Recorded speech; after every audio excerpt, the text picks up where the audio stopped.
Is this healthy? What's healthy? What you're doing? I'm not following. Don't you notice something weird? Nope. This cannot be. You're the one with the problem! I did not say you had a problem. Good. Because I don't have one. I just wanted to know if you were going to make a video soon. Oh yeah! I have one of those. But what should I make a video on? Kamen America. Great idea! Dude, you said you were gonna make a Kamen America video. Oh yeah! That was before all of this.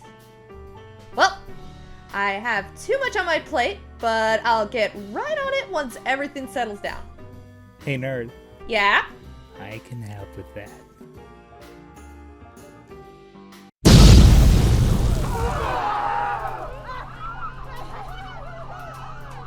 Oh hey, time for a review!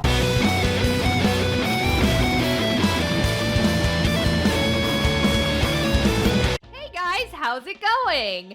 If there is one superhero that I think everybody needs to go and check on out, it is definitely Kamen America. As you can see from the video, I backed the project. I got the little stand, I got the wonderful comic that is in a beautiful foil. I just adore it to bits. And yeah, I'm sorry guys, this had to be recorded in advance because, well, it's a 50-minute drawing that I had to slim on down for the sake of getting through. But on with the show, so you're hearing my recording after all of this is said and done. So let's get on down to it. And of course, if you are new to the channel, let me fill you in. This is a very different review channel. You see, I draw as I review things, so we're gonna go and spice things up a little bit. Everything's a bit different. I hope you enjoy. So let's get right down into it. The greatest stuff about Kamen America. She first premiered in My Hero Macadamia series, and everybody fell in love with her. She was meant to be just a little satire character, but she evolved and transformed into something that was far better, and I'm so glad they did.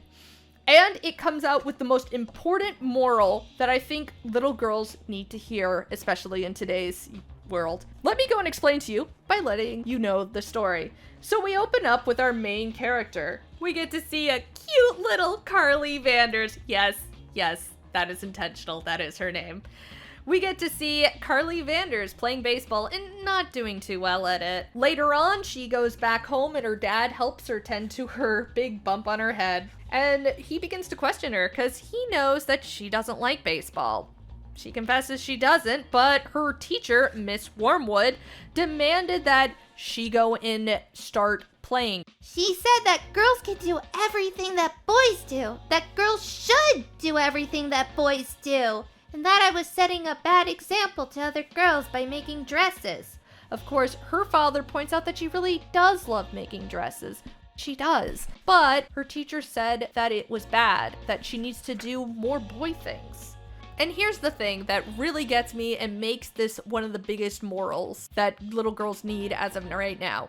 The media pushes that girls cannot do girly things. If you look at most Marvel comics and other comics, video games, cartoons, they tend to try and push that girls shouldn't be doing girly things. They should be doing more boy things. And in fact, they should just be pressured to do boy things. They should go into STEM and do all these other stuff. Be firemen, be part of the military. But nobody asks, is that what the little girls want? Well, that is unless you are Carly's wonderful dad, who heavily encourages her to do everything that she loves. He says that girls should just do whatever they love. If a girl loves baseball, she should play baseball. And if a girl loves making dresses, she should make dresses. Can this be the father of the year? In fact, can this be best parent of all time? Especially in Magic Comic Universe, where apparently everybody has to demand their little girls to love the science or you're a failure. Sorry, I'm getting on a tangent. Anyway, this is when he brings up one of the most important things that will always come back to Carly. A lot of folks are going to concern themselves with telling you to be something you're not. But all you gotta focus on is being someone you are. Which is kind of like her great power comes with great responsibility phrase. And it's probably one of my favorite things. It heavily pushes kids to be themselves. Anyway, we cut to current year Carly, who is, of course, a beautiful adult who makes wonderful dresses that, well, nobody seems to really care about.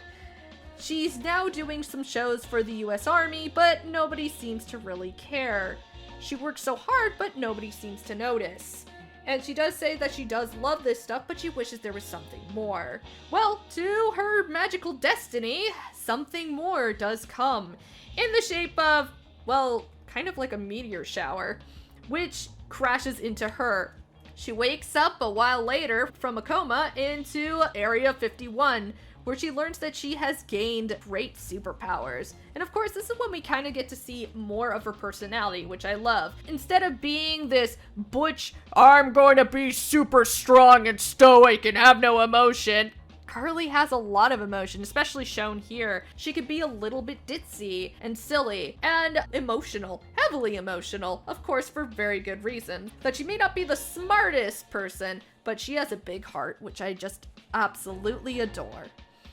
Anyway, she is told by the military that she has gained amazing powers and they would love to recruit her. And of course, this is when we get some really cute banter, where she says that she just doesn't think that she would fit in to the army. As she says, I don't want to get a buzz cut and go to boot camp.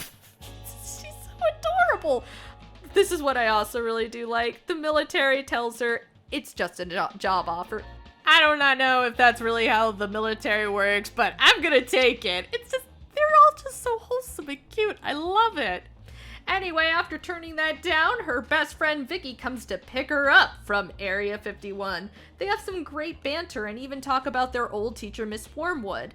Of course, Carly likes to remind Vicky that Vicky wasn't picked on. And that's when Vicky decides to bark back, that's because I wanted to be a geologist. She was all about the science. Told me to grow up, get that degree, and break that glass ceiling like it was still 1955 or something. She goes on to rant about how there's mostly just chicks in her industry. Geology isn't really a boys' club anymore. Most professions aren't. Which is always a nice sentiment and does help ground into reality, and also stops the pushing that women aren't allowed into these industries. It's totally false. Women are allowed into a ton of industries. If that was the case, I wouldn't have most of my jobs. Anyway, they get back home. And of course, while Carly is unpacking and unwinding, a freak storm hits her right in the, well, everything pretty much. She finds that now she can fly, and she's apparently turned blonde.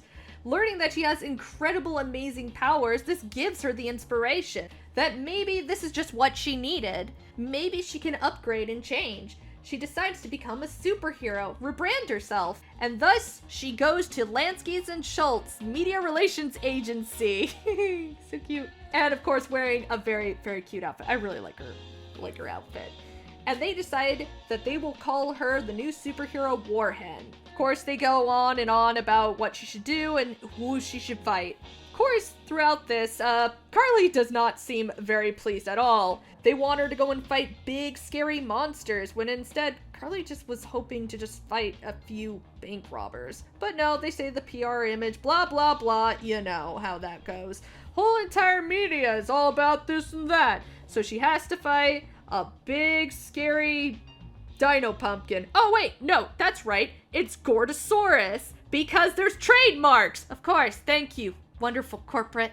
Ruining everything I freaking love, like dang Disney movies. Why did they make a new one? I'm sorry. I don't need to go and rant about Megacorps right now. Let's get back right into the comic. So, Warhen makes her smashing debut, smashingly, and everybody becomes a very, very big fan of her. And if you notice that a lot of people in the background are seen to be little Easter eggs. I know that person, and I know that person, and I know that person, but we'll be here all day. Long story short, she's popular. Finally got everything she's wanted. Right? Well, 6 months after her wonderful debut and contemplating about all the stressfulness of the paparazzi, she comes across a homeless old lady that is rummaging through the garbage. homeless old lady that is notoriously seen in many different panels of Warhen fighting monsters, which I find really, really cute. Anyway, Curly asks her what she's looking for, and the old lady replies that she's looking for something to keep her warm for the winter, since it's getting mighty cold. Being an amazing hero known as Warhen, Curly gives her her very own scarf that she made, and the old lady is so moved by this touching gesture, and even compliments it, saying that she hasn't received anything this nice since she was a little girl, and this moves Curly to tears. You can actually see in that panel that it kind of struck a chord with her, like it's giving her back her muse or meaning. It's one of the sweetest little things I've ever seen. But not everybody else takes it too well. That the media is not happy, as it has been discovered that she gave away such a very expensive scarf. This causes her to get into a fight with her agents that demand her to take a break and go back home. Back in Indiana, Curly goes to her other childhood friend Siggy to talk about everything that's been happening. He tells her that it should be good that she's doing stuff that she's always wanted to do, but she contemplates and tells him that she's sucked at it. She's not good at anything. And he tells her she's doing what she wanted, and that she shouldn't listen to other people. Siggy tells her about how people told him how to live his own life, but he refused to listen. He wanted to follow his dream, and he did, and now he's happy.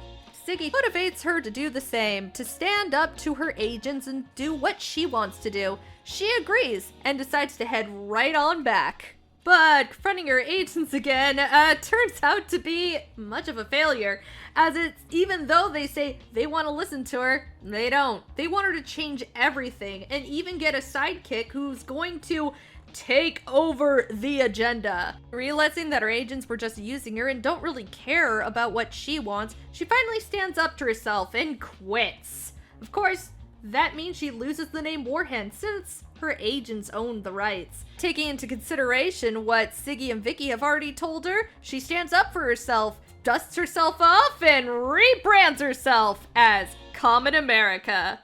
Back home in Indiana with her two best friends, they begin to discuss what to do about her rebranding. But everything is put on a standstill when it's found out that Siggy's father has been taken hostage by a bunch of Russian mercenaries in a war-torn country. He and his fellow missionaries, who are Edwin Boyette and Doug TenNapel! Oh no! The Russians are taking our awesome Hawaiians and Bigfoots! Oh no, that ain't gonna stand. Carly will make sure of that. Or should I say, Kamen America will. After a long flight all the way to Tajikistan. I love the freaking names that Pellegrini and Lim come up with. I really love their work. Okay, back on track. So when Kamen America finally manages to get there, she meets up with Meteor Misha Lovakova, who is a Russian military soldier who is revealed to also have amazing powers. Also, a bunch of Russians that do angry Russian noises, which I freakishly love. Misha refuses to hand over Siggy's dad and the other missionaries, so Kamen America and her have to duke it out. And Timothy Lim, oh yeah, he blew it out of the park. These are some incredible fighting scenes, just filled with color and a lot of emotion. I love whenever Kamen America gets, well, I guess the best way to say it is a little bit Kamen America-y. I said before, she's a little bit emotional and a tad bit ditzy, which just makes her absolutely lovable. Though sadly, in the end, Kamen America is unable to defeat Misha. Well, I really can't technically blame her, because she has no military training and Misha's got a ton of battle experience. But the tables quickly turn to a twist as, well, Kamen America leaves Misha baffled. Kamen America discovers Misha's secret, that she too loves girly things.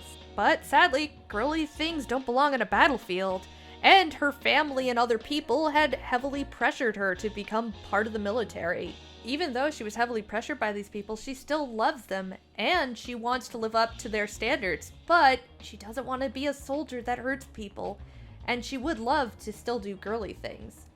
Kamen America then states, "You can be that kind of person, and you can sew clothing too." Kamen America repeats the words and the moral of this comic.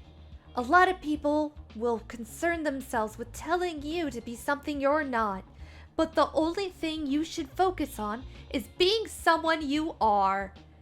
And once again, I freakishly love this moral. It is something very important.